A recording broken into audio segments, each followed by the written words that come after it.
Hi, everyone. Thank you so much for joining us today for this webinar. My name is Ed Timmons. I'm a senior fellow with the Archbridge Institute. Here at the Archbridge Institute, we are dedicated to removing barriers to human flourishing. For this webinar, if you have any questions, please use the Q&A feature down below on your Zoom. You'll be able to see each other's questions, and you'll also be able to vote on what you think is the most important question for us to address. And we'll take those questions on at the end. I'm very pleased today to be joined by two experts on occupational licensing. Dr. Noah Trudeau is a research fellow at the Archbridge Institute and the lead author of the State Occupational Licensing Index.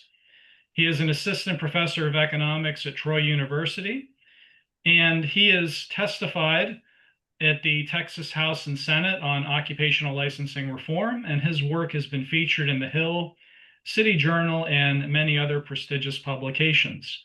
He earned his PhD at West Virginia University. We're also pleased to be joined today by Dr. Morris Kleiner. Morris is a professor and the AFL-CIO chair at the Humphrey School of Public Affairs at the University of Minnesota. He's a research associate at the National Bureau of Economic Research, and he's also a visiting scholar at the Minneapolis Fed. Morris's research has been published in top-tier academic journals. It's been covered in the New York Times, the Wall Street Journal, the Washington Post, and many other prestigious publications. He has testified before the U.S. Senate and House, and his work has also influenced federal and state policies on occupational licensing. He has provided briefs to the U.S. Supreme Court on occupational licensing cases and has also advised the World Health Organization, European Union, and OECD. Morris received his PhD in economics from the University of Illinois, Urbana-Champaign. Morris and Noah, thank you so much for joining us today. Delighted to be with you. Thank you for the invitation. So I'm going to go ahead and kick things off with some questions for Morris. Morris, could you just explain for everyone what occupational licensing is and why it's something we should all care about? Well, certainly let me define it, and then I'll hopefully be able to tell you why it's what I think is the most important labor market institution. There's a continuum of regulation that firms and consumers need to be aware of. One, you can have the market regulate purchases and who can get in or get out. There's various forms of bonding so that if a tree falls on your neighbor's garage and they don't do a good job taking care of it, you can sue the company and collect on the bond.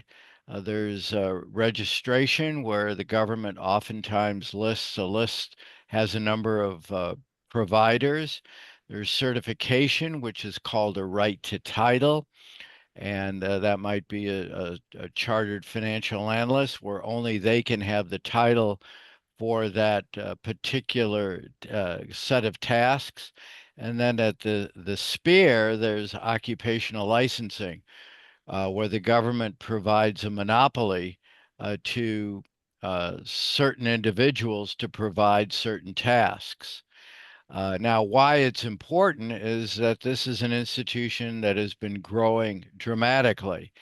In the 1950s, about 1 in 20 workers attained an occupational license or were covered by one. And now it's about 1 in 4.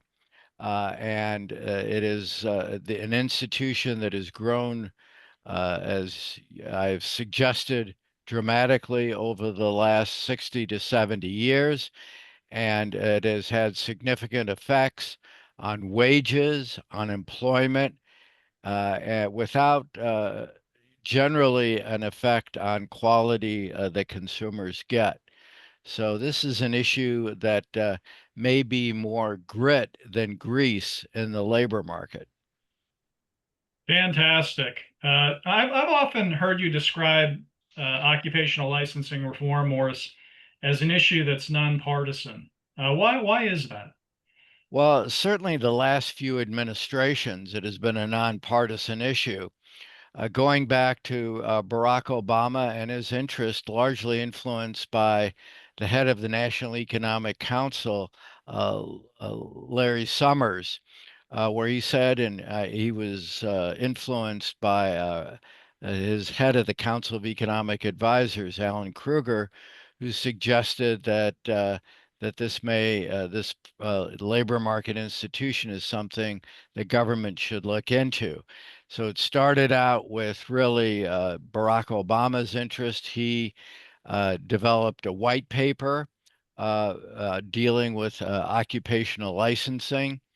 And that was spurred by, in fact, Michelle Obama being interested in individuals who were moving across state lines, and the fact that uh, individuals in the military and their spouses or trailing spouses could not get jobs if they were, for example, a school teacher or in some cases a nurse. So, given the amount of time and the number of transfers that people in the military have to undertake, that this was serving as a real barrier for individuals to keep their families together and also to make money. Uh, and to make a living. Also, the first Trump administration had individuals who were looking into occupational licensing. So they were very much concerned and aware of this as being a barrier to the labor market and the efficiency of the labor market.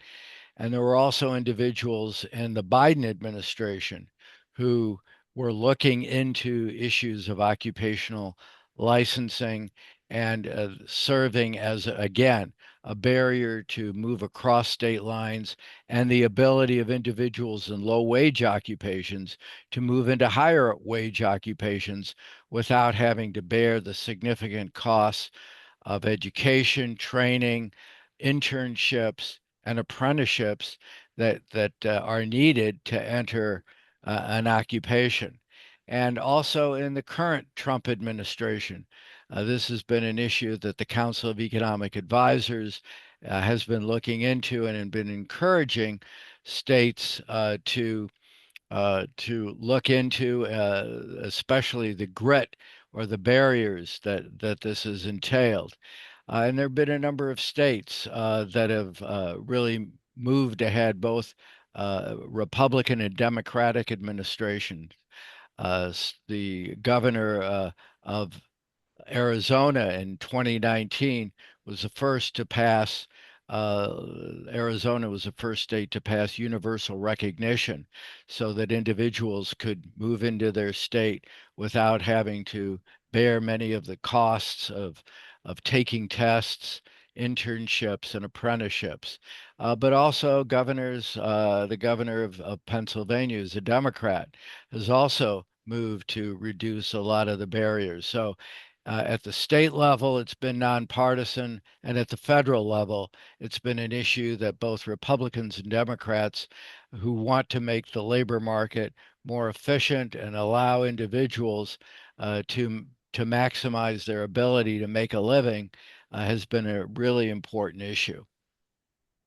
I think, Morris, we've seen a lot of important movements on the policy front. I think we've seen expansion of research on the effects of occupational licensing. What role do you think the State Occupational Licensing Index has played on improving research and also guiding policy reform with respect to occupational licensing? I think it's been a big issue. I know that when I was in Arizona, Doug Ducey at the time mentioned the ranking of various states, and more recently, governors in Pennsylvania and other places have said that have trotted out the rankings and the occupational index as being something they turn to in terms of going to the legislature or developing new policies.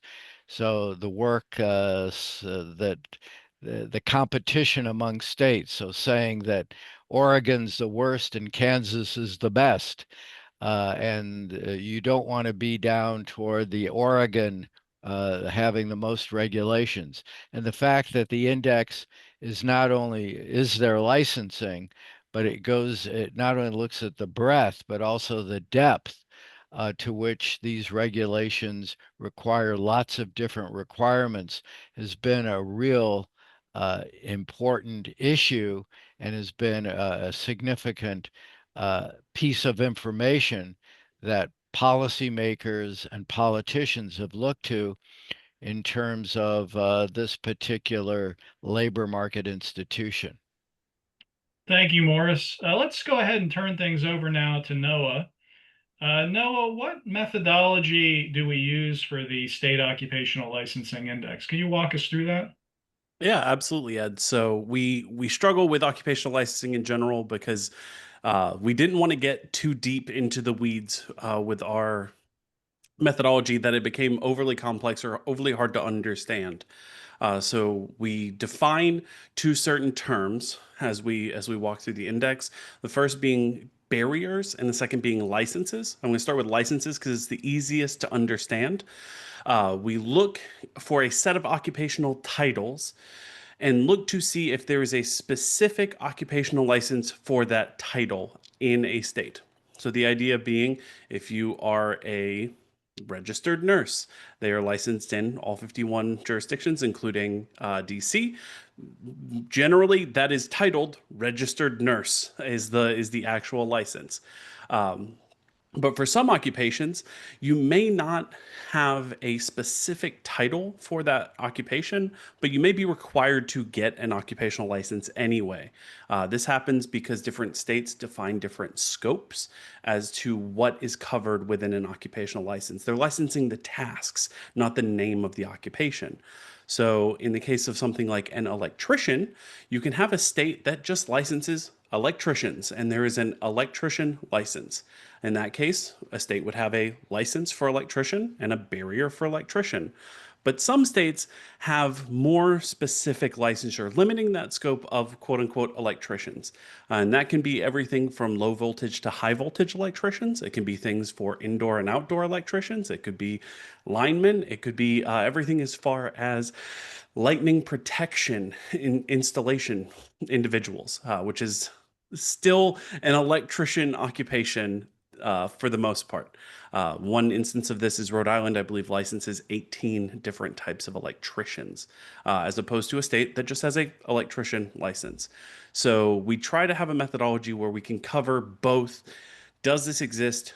And also, is there depth in the scope of how states define it? So we look at 254 occupational titles. Some of these are similar to one another, but the idea being some states choose to license multiple within. So we have 4 or 5 different types of electrician licenses. We have flat electrician, but we also have some of the old school guild style licenses, master, journeyman, as well as some of the more specific licenses that we see kind of common throughout the states, things like low voltage or things like high voltage.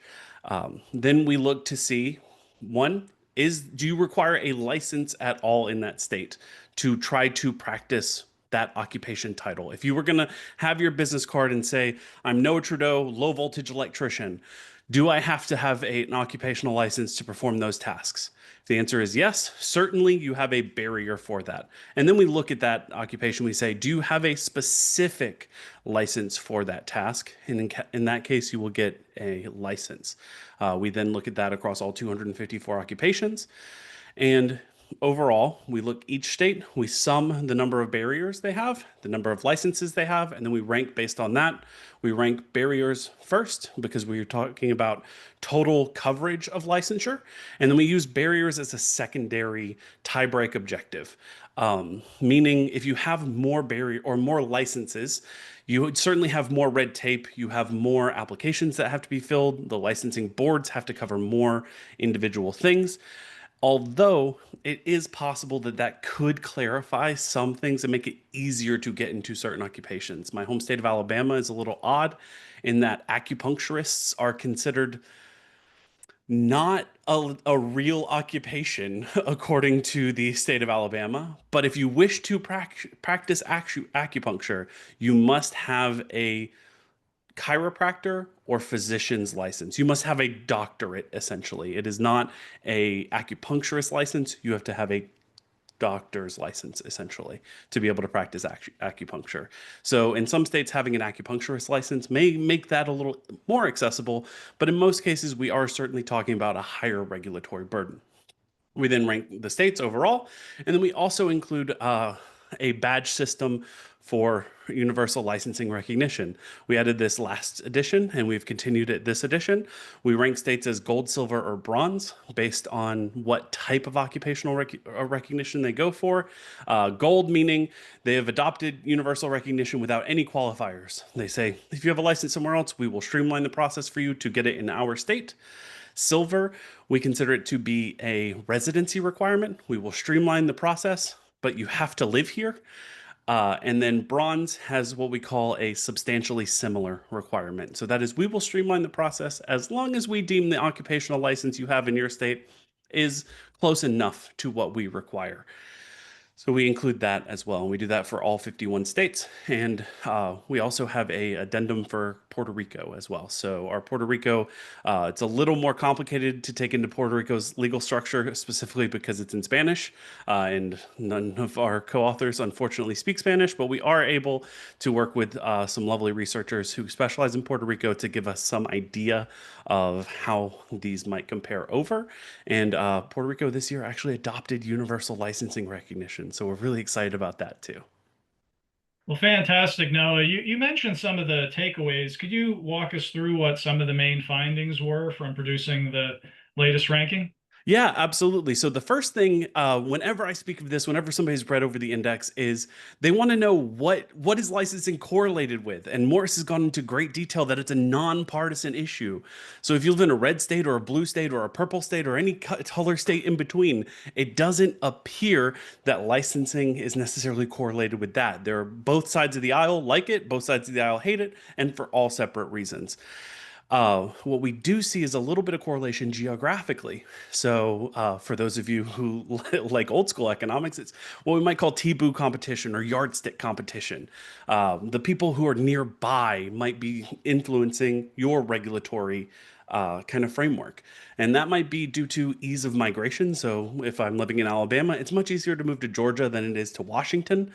So maybe those regulatory frameworks need to line up a little bit more to keep me in Alabama, or at least, you know, that is the most costless migration I can make. So if I'm a licensed professional in Alabama and I want to go somewhere else, maybe I'm looking at Georgia, Mississippi, Florida, Tennessee. Maybe matching in that kind of space is a good thing to do. But if I'm a licensed professional in Alabama, it's unlikely that I'm going to move to North Dakota. So maybe you don't have to compete perfectly in that type of environment. So we see a lot of correlation geographically. We do look at the 9 different census regions. We call it, we look at a regional average between those. And it seems that licensing is fairly consistent, I will say, within those regions. What we see is kind of the mountain region has the least level of licensing. Kansas is in that region. And the west south central seems to be kind of the highest. The west south central and the west east central, or east south central, there we go. The southeast and the southwest, as I think of them colloquially, have kind of a higher regulatory burden. So that's one thing we found. Another thing we found is there's plenty of variation. That was something we were initially surprised with, and honestly, I'm kind of still surprised that we keep this variation. New things that have happened this year.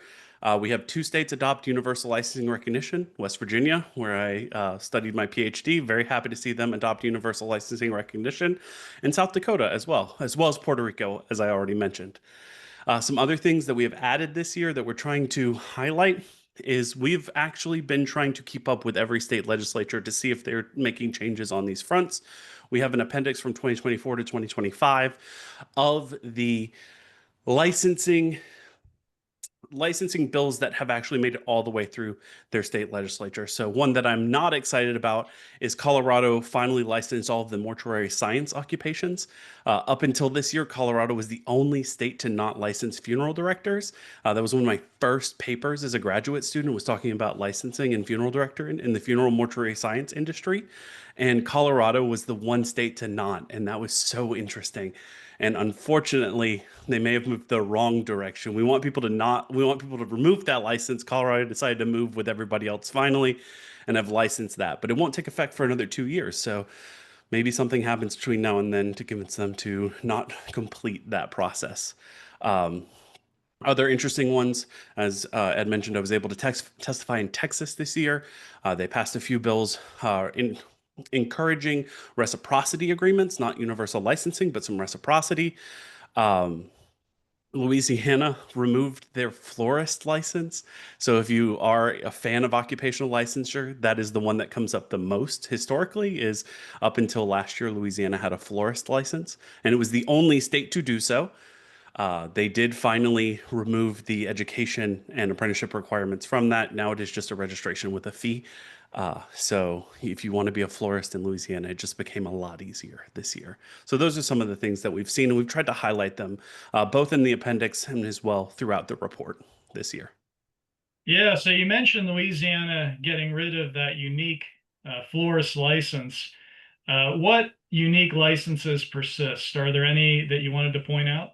Yeah, so we find each state, we try to highlight their most unique license specifically. So we look to see what license they do, what occupation they do license that the fewest states license. And we have a few that are one or two states. We consider if it's in only one state to be uniquely licensed.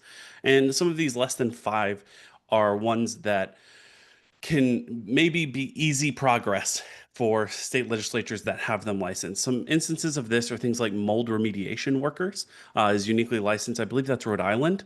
Lightning protection installers, I believe, is Rhode Island as well.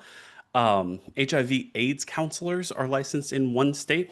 And some interesting ones that we've had some discussions about. Licensed in 2 states is professional geophysicist. We had a couple discussions during our meetings going over this year of what is the difference between a geologist and a geophysicist? Why are these licensed in only 2 states? And what's going on with that? One of those states I'm certain is California. I think the other one is Nevada off the top of my head, but we were able to define differences between those 2 occupations, and they do keep very good track of their licensed geophysicists. I think California has 70 licensed geophysicists in the entire state last time we looked, which must have been either January of this year or December of last year when we checked that. Other ones that are more uniquely licensed are things like prosthetic technicians and orthotic technicians, people who work on orthotics or prosthetics. As well as home inspector apprentices, associates, trainees, interns. We kind of classify all of that into one space. So there's another one as well. What we find is some states have a specific license for the apprenticeship positions, which does require you to have some education or an examination requirement. So the barrier into the occupation isn't even the barrier into the occupation, it's the barrier into training for the occupation, as well as the additional license. So we see some of those as well. Another one that has kind of come up colloquially in my life, previous to this year, I was a professor of data analytics, which exists in Troy's School of Accountancy. So I would have lunch with my accounting colleagues, and there are some states that still license public accountants, not certified public accountants, public accountants, which are essentially they can do almost everything that a certified public accountant can do except for auditing. So it's you don't have to pass the CPA exam to be a public accountant. And so Alabama is actually one of those states. And so I sat down at lunch one day and I had a very long discussion over the difference between certified public accountants and public accountants. So that's another one that is more uniquely licensed in 4 states. That sounds like a great lunch conversation. You got to invite me next time if I'm in Alabama. Only for me. I wouldn't subject that to anyone in the world except for me and my accounting colleagues. Fantastic. Well, I see that we already have some great questions in the Q&A, and please keep them coming. I'm going to go ahead and kick things off here. Do we see evidence, especially for knowledge workers, that they're starting to push for occupational licensing, given the fact that we're seeing more and more artificial intelligence potentially threatening some of those jobs? Yes, one example is California, which licenses the equivalent of fact checkers. So, given the political climate, that it was thought that there was too much bad information out there, and that the state needed to have individuals to respond to bad information being put in the marketplace, online, and so on. So California decided to license fact checkers to keep track of things. And that's an unusual, perhaps unusual knowledge worker to be recently licensed. Absolutely. Perhaps another group are genetic counselors, which were recently seeking licensing in many other states. Fantastic. Another question that we have from the audience is, how can we get rid of occupational licensing? Is it possible to do so via a judicial decision? And is it in conflict with the Ninth Amendment? I can try to take that one. So what we see usually for removal of occupational licensing, yes, judicial decisions are possible. I think that is one of the fastest ways we have seen licensing be removed is through a Supreme Court decision, either at the state level or the U.S. Supreme Court. In some instances, has made some decisions regarding occupational licensing. The thing that I would like to see more of is state sunset review boards. So many states have these. It is a group of representatives or senators, depending on what they're acting out of. They review regulations across the board, these sunset reviews, and that includes the occupational licensing space. So Alabama's, they meet every year. They post a report. They look over some number of all of the occupational licenses that Alabama does. They make a report on what any misuse of their power that they have found. Last year, there was down to not reporting their minutes correctly. They get all the way down. They do a full audit of these occupational licensing boards, and then they make a recommendation to the state legislature whether that board should continue to exist or whether that occupational license should be done away with. In Alabama, it's just a recommendation. In some states, they have much more power, and they can actually immediately remove it right then, and it has to be overturned. So it's pretty cool to see those in action. So that's one way through the state legislature that you may see occupational licenses removed. In terms of the Ninth Amendment, I'm not a constitutional scholar, so that one is a difficult thing for me to comment on. Morris, do you have a comment on licensing in the Ninth Amendment and how they interact? Well, it's a question of what should be enumerated in the Supreme Court, going back to devolving licensing to the states. It really dealt with what what what should be regulated or not, and licensing is really devolved as a state level issue, and which is great for you. It has allowed you to develop all these great reports and look at the huge variation across the country in what rights are enumerated and what rights are left to the individual firms in terms of selecting workers.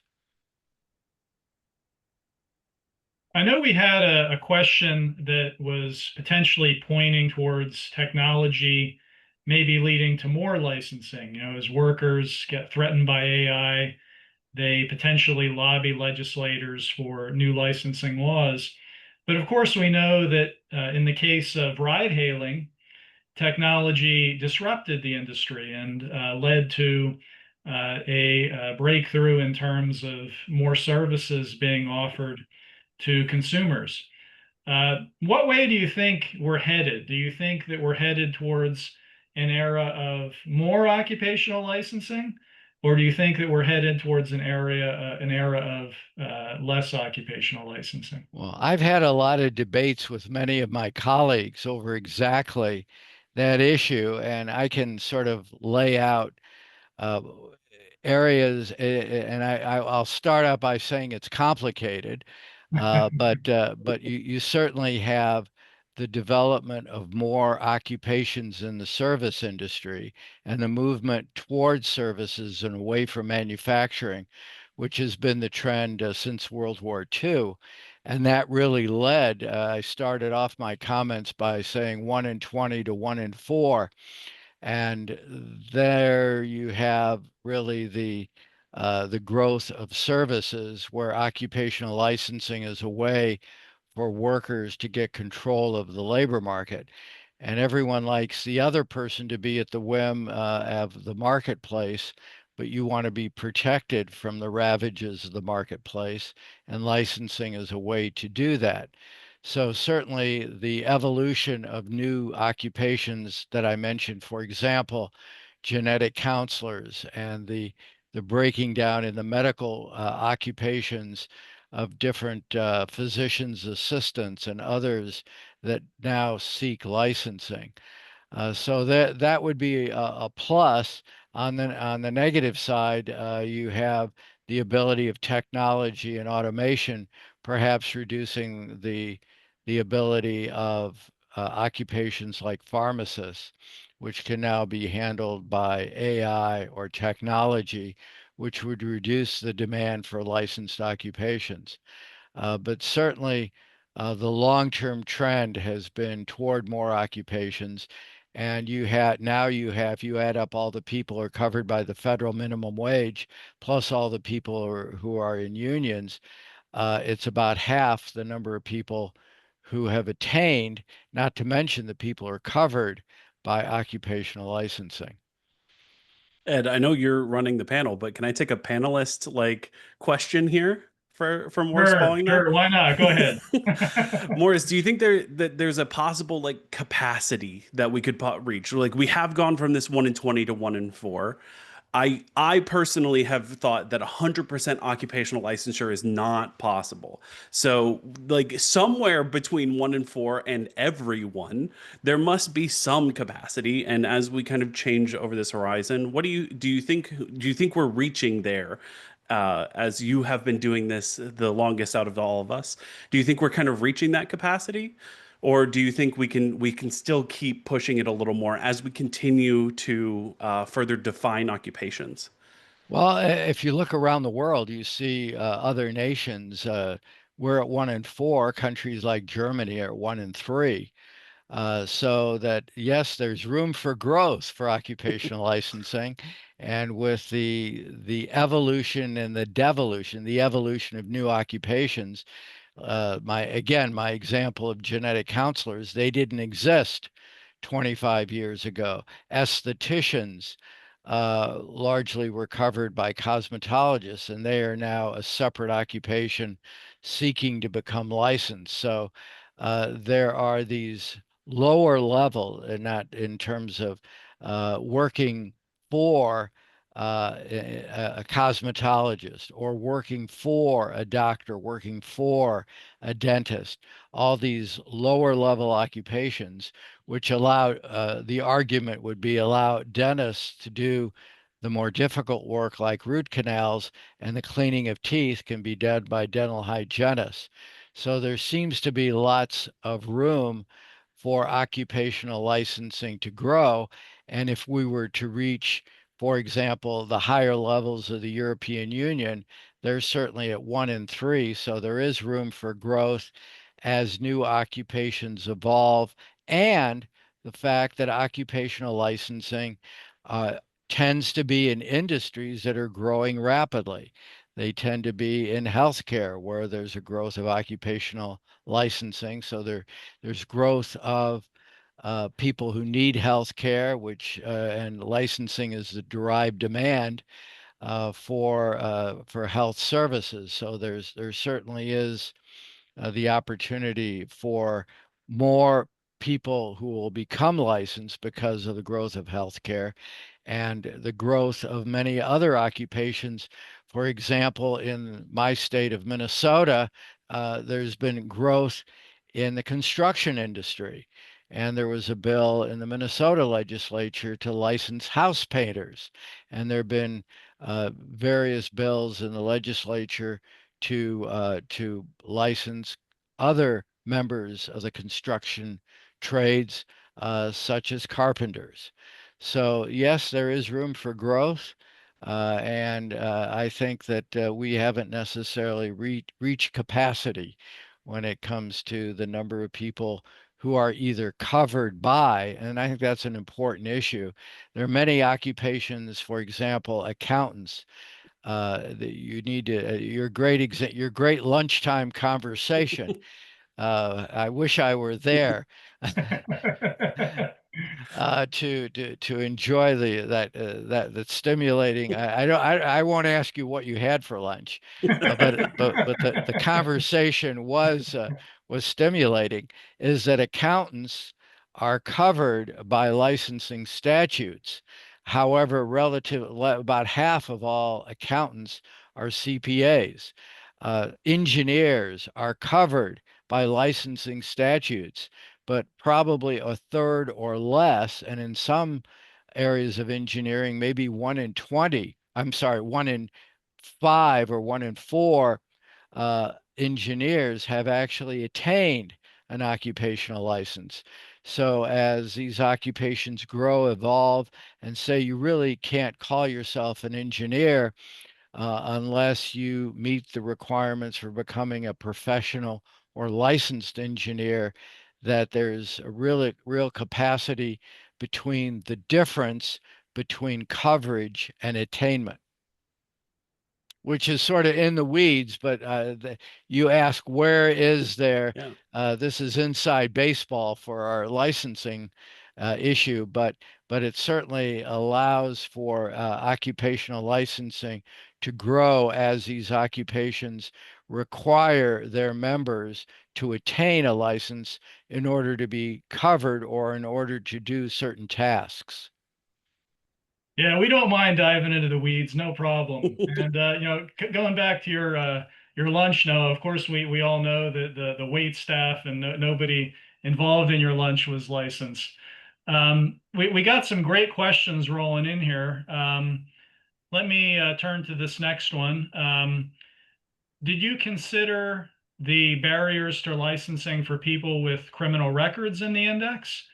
And is there any correlation between states that have passed reforms and where they come out on the index rankings? Yeah. So with the criminal record space, that is a dimension that adds a lot of complexity into this analysis. As part of my graduate study, I did a little bit of investigation into this space. One issue with it is most criminal records, the things that would prevent you from getting a license is something along the lines of a good moral clause, meaning that the board has a lot more flexibility in denying a license due to a criminal record than something that we call a collateral consequence of conviction, which is usually this turns on when you are convicted. There are licenses that do have these collateral consequences. For like a very specific example, Texas has these for massage therapists for most sexual crime acts or anything in those natures. You automatically are excluded from the license. But how that fits into kind of the broader occupational licensing space adds a much more complex dimension than we're able to do currently. That is something that I do want to work on. It might not be something you see in solely, but it is something that I hope that we can investigate further. In terms of, to move to the second question, in terms of states that are likely to pass reforms, um, It depends a lot. So Virginia enacted universal licensing recognition last year, 2024, or late 2023, Ed. Can you confirm one of those? It was 2023. 2023, late 2020. Yeah, so we put it got introduced into last year's index. Um, that was because their governor wanted more in-migration of professionals. So one issue Virginia was having was a lot of out-migration, kind of a net negative population change within the US. And the governor's office pushed for universal recognition as a way to promote in-migration. He said, saying, we'll make it easier for you to come here. When Arizona passed the first universal licensing recognition in 2019, the governor's office specifically said, a lot of you are coming from California. If you're a plumber and electrician, if you have a license in California, we'll take you. Please move to Arizona. Our real estate is cheaper. Our weather is just as nice. We'd be happy to have you. Please come to Arizona, kind of situation. So we see a little bit of it being motivated by migration. And some of it is motivated more by necessity, or someone has taken enough interest. Occasionally, it is just a member of the state legislature has had this brought to their attention. They become more passionate about it. So I love my chances to speak to state senators and state representatives and tell them how much this matters. And as most people are unfamiliar with the breadth and coverage of licensing, the state legislatures or the state legislators are similar. They are also people, and they're sometimes unaware. Now, many of them are lawyers and had to pass the bar, but they're unaware that their cosmetologists and estheticians and barbers had to do similar things to get their licenses. So by highlighting that in the public policy space, that's where we also see a little bit of kind of progress. And I would like to say big thanks to all of our public policy institutes in the United States. While I was in West Virginia, the Cardinal Institute worked with the governor's office very, very directly in talking about licensing reform. They're one of the groups that helped promote this universal licensing recognition this past year. I know South Carolina, same. We have some friends at the Pelican Institute in Louisiana that have done the same as well. We have friends at the American Institute for Economic Research that have promoted kind of this similar idea. So everyone who is working in this space and putting it out to the public to show how important it is, that's where we're actually seeing, kind of the rubber meet the road. Yeah, let me just add, at the risk of shameless self-promotion, I have a paper with Darwin Deo looking at ex-offenders called Locked Out. And we've collected a lot of the data by ex-offenders and what the real change that's occurred in relaxing the occupational licensing for individuals who have criminal records. And that has led to an increase in the number of people who can get into many occupations. So this is an area that has been particularly important, and there really has been a movement from really strict moral, good moral character to relaxing the assumptions or relaxing the regulations on arrests versus convictions, time limits to being able to access licensed occupations. So I think this is an area that I'm certainly going to be looking at, and hopefully, and we'll be happy to share some of our data and some of the work that we've done on individuals who are ex-offenders or individuals with criminal records, because it is since 1 out of 3 individuals in the U.S. adults have some sort of run-in or criminal records, some run-in with the law that precluding them from entering licensed occupations may limit supply. Fantastic. That sounds like some really exciting research. Also on the research front, we have another great question here from the audience. Has anyone studied the relationship between tariffs, immigration, and occupational licensing? The big increase in occupational licensing coincided with free trade, and relative to today, freer visa entry. And he has some follow-up there. There's a lot of causality concerns here, but maybe somebody has some thoughts to tackle some of this interplay. I've got a little something, Morris, if you Go don't have it. ahead. Awesome. So not necessarily immigration, but I have had some talks with a graduate school, a postdoctoral student at West Virginia looking to get into the regulatory research space. We actually had a conversation on Tuesday, 2 days ago now. He's a little more interested in the healthcare regulation space, but we were discussing the occupational licensing space as well. And one thing that I would love to continue further investigating that we're looking at starting a project on is the interplay of how diverse a population is, and what if there is some correlation there with occupational licensing. So if you look at our rankings, a couple that come to mind immediately is Texas is kind of at the top and New York is kind of at the bottom, and both of those are very high population states. And you would think they would have similar regulatory spaces, but they don't necessarily do. According to our rankings, they're very different. I love to brag about how transparent New York system is and how good they are about making it obvious whether or not something is licensed or not. And Texas is making progress, but they are kind of on the opposite side of that. They have a lot of licenses. They have a lot of small scope licenses, and they're moving progressively towards trying to make that better. But I'm curious about whether or not diversity in large populations have an effect to some extent. As we look kind of geographically, the states in the mountain region, which are the best performing in our index, they're kind of smaller in population, maybe a little less diverse overall compared to the larger population states. And I wonder if it's kind of a horseshoe type thing. Is if you're incredibly diverse, you either pursue a strict occupational licensure or you pursue light occupational licensure. So you take kind of either the Texas route or the New York route.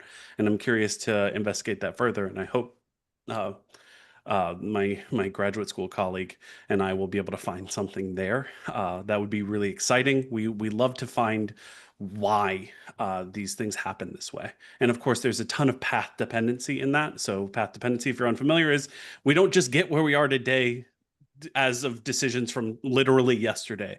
This index didn't happen overnight. This was, the evolution of nearly now a century of occupational licensing. So it's not just what we're looking at as a snapshot at the end of the day. It's kind of a how do we get here situation. Just one thing on immigration. I want to give a shout out to one of my colleagues, Hugh Cassidy, who has done work on the role of regulations on immigrants, and they have really a disparate impact on immigrants relative to native-born individuals. And they even have a much bigger return, economic return, to getting licensed relative to non-licensed immigrants.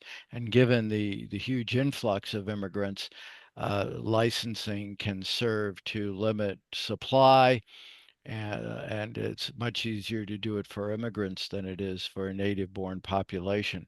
And similar results have been found in the European Union, who've also had lots of immigrants. The tariff issue has been fairly recent, and I really haven't seen a lot of work on the role that tariffs may have had on occupational licensing, but stay tuned. Or is what we're saying that there's plenty of room for further research in this topic, and we would love to see other people pursuing it as well? Yes, that is exactly what we're saying, Noah. Thank you. We have another question here.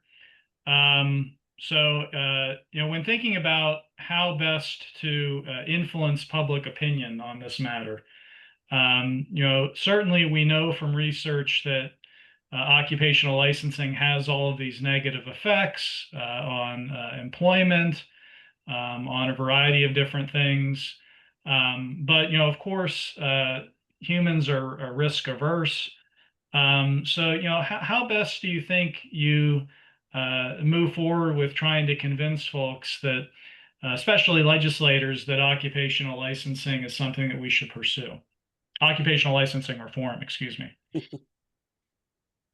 Well, having had some experience at various levels of federal government and state government, I think we have data, facts, and the U.S. is blessed in the sense that we have the best data on occupational licensing relative to any place else in the world. So starting in about 2015, we have these questions have been asked on virtually all national surveys.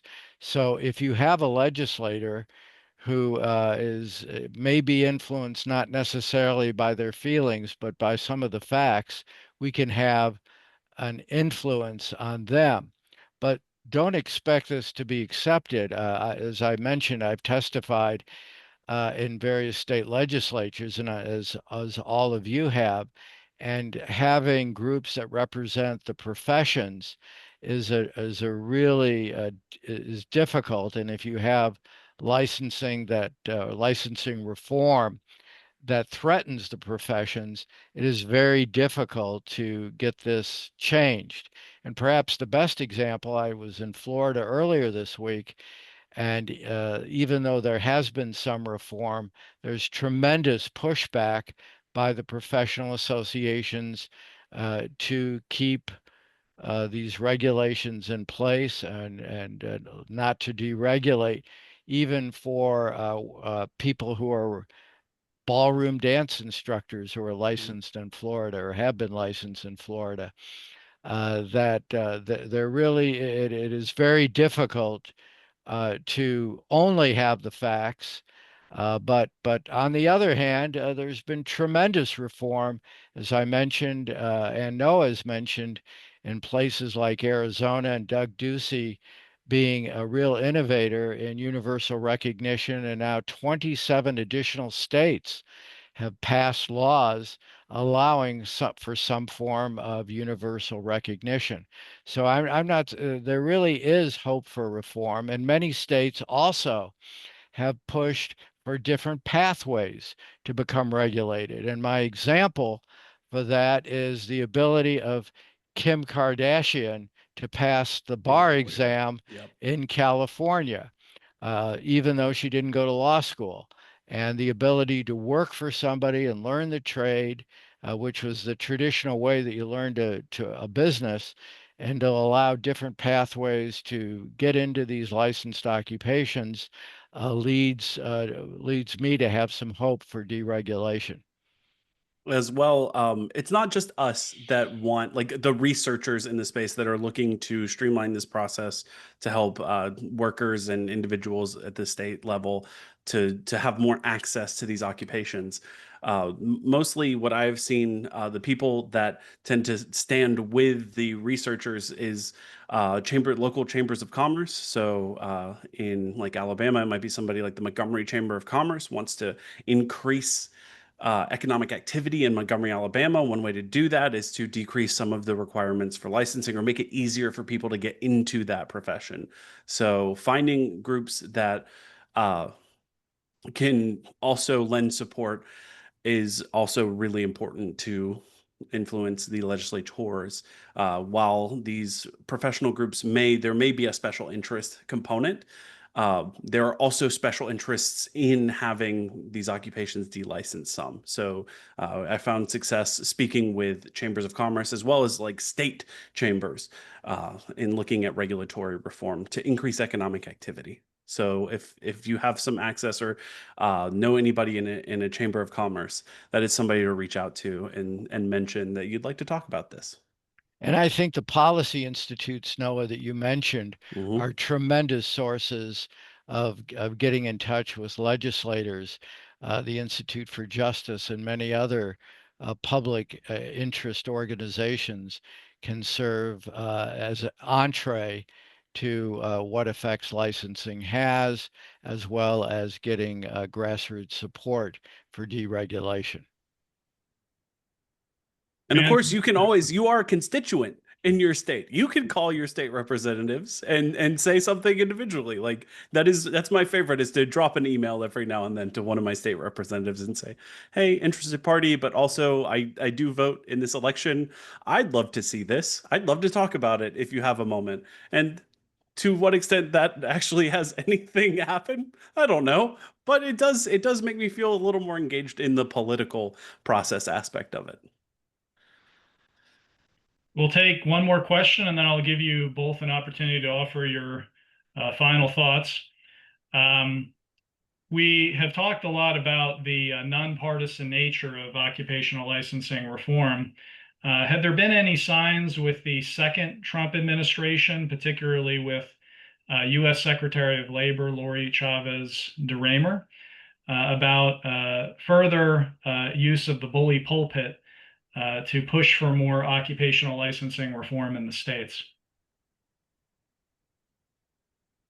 Well, I'm not aware of any. Noah, are you? I know during the first Trump administration in the Department of Labor, there were individuals whose main job was to focus on occupational licensing, but I'm not aware of it in the second administration.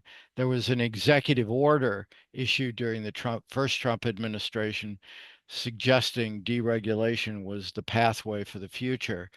Uh, but maybe I'm not in the news enough or connected enough to be aware of what's happening. I don't know. Yeah. Anything you can bring to this? Yeah, so this year alone, I don't recall anything specifically coming from the Department of Labor. We've seen some states, as well as the federal government, kind of pass on deregulation as like a government efficiency space, kind of coming from Doge. But to my knowledge, I have not seen anything from the Department of Labor this year. Some states, though, have adopted kind of state level government efficiency programs, and that has ended up directed at occupational licensing boards that are behaving inefficiently. So we've seen a little bit of action in that space, but it's not necessarily targeted directly at occupational licensing. Well, thank you so much, everyone, for your fantastic questions. I'm going to go ahead and give Noah and Morris an opportunity for any final thoughts, and we'll give you back the rest of your day. Well, I could just say from a research perspective, there's lots to do, as has been suggested. And I think one of the unique parts of doing work as both a researcher and a policy advisor is that occupational licensing, you really see the fruits of your efforts of doing work showing up on the desk of legislators, governors, and even the president. So it's been really gratifying to see research, data, analysis uh, that we do in the academy having a real effect on policy. And I remember Milton Friedman was very discouraged over much of his work not showing up. But if you're doing work on occupational licensing, so far it's been an area that really matters and has made life much better for many people in this country. Yeah. From the state occupational licensing perspective, our index, I just want to highlight that we are open to any and all communication about it. One of the reasons why we're able to continuously improve is that we do have people reach out and say, we would love to see this, or this is something that you may have missed, or something that we may think is incorrect. I handle all of those emails and correspondences myself. Feel free to reach out to me at ntrudeau@troy.edu. My email is actually linked in the report just below. I'm happy to handle all questions and comments, especially if you think something might be incorrect or are looking for further clarification on anything. I love to receive those emails because that means that it matters to someone else.